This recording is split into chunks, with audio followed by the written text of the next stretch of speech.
अस्सलाम वालेकुम जी गाले मेरे भरावो ठीक हो तबीयत से ठीक है फिट फाट हो तो भाई तुम वेखते पे ने इस टाइम यूट्यूब चैनल पिंड मुंडा टू जनाब तुहानू दसा आज मैं गया नाई दी दुकान ते मैं आखा चल भाई नज़ीर अज ना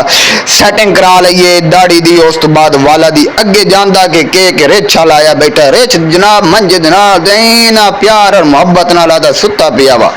ते मैं रिछ नू वेख के वीडियो बनावन हो गया उस तो बाद यार मेरा दिल कीता कि मैं रिछ उते बावा वीडियो तुसा एंड तक वेखनी सी और पूरी वेखनी सी जिन्ना बिनावा हाली तक मेरा चैनल सब्सक्राइब नहीं किया मेहरबानी करके मेरा चैनल सब्सक्राइब कर लो वीडियो नू लाइक कराए और शेयर तो जरूर कराए ते ए मैं जेड़ा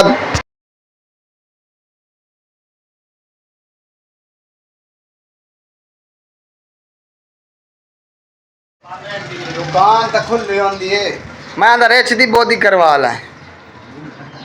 हैं रिछ दी की बोधी ये दी के यार नहीं सही लगते नहीं हां मैं तो का हमाम तय कल बोधी शोधी करवा मनाया नहीं आप ये खास कराओ अच्छा जी ये बखे तो नहीं पमदा नहीं बक्की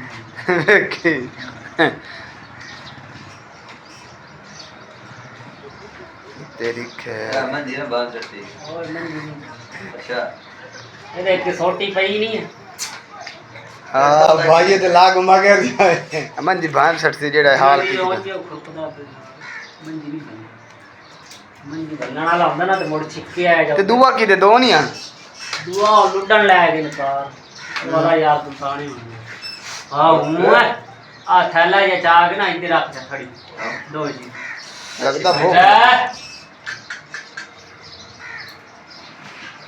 ना इधर चाग इधर रख आटा उट्टा बेचे ना मोड़ो ना बीट दे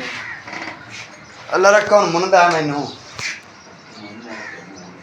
चौखे टाइम जमालपुर जामना समान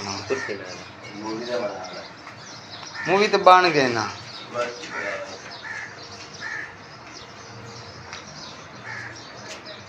अच्छा दिया जागो नहीं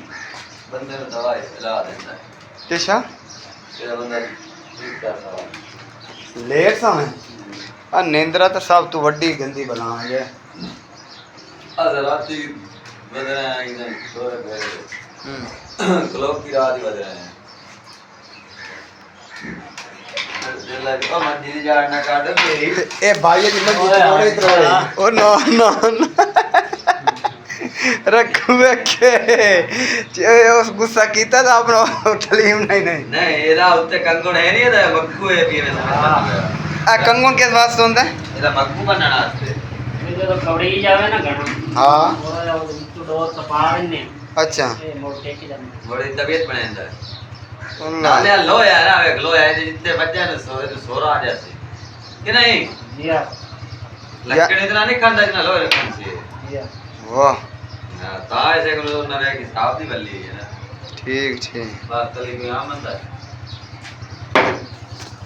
गुड